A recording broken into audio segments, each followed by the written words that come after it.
Ready once again.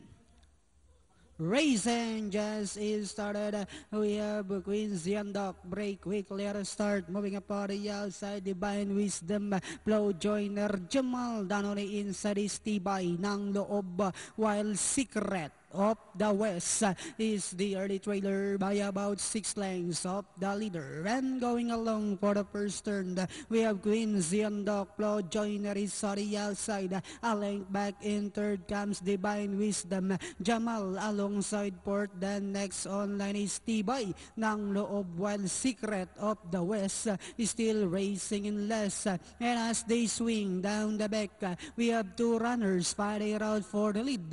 Queen Ziandok by our head, and on the outside is Flow Joiner. 3 lengths back in third comes Divine Wisdom, and on the outside fourth is Jamal. Tibay ng loob comes next, while Secret of the West is still racing in less. And on the fourth turn, we have Queen Ziandok by about half length, and in second on the outside is Flow Joiner. Divine Wisdom remains in third. Tibay ng loob, Secret of the West, while Jamal now racing in less. And they are entering the home stretch.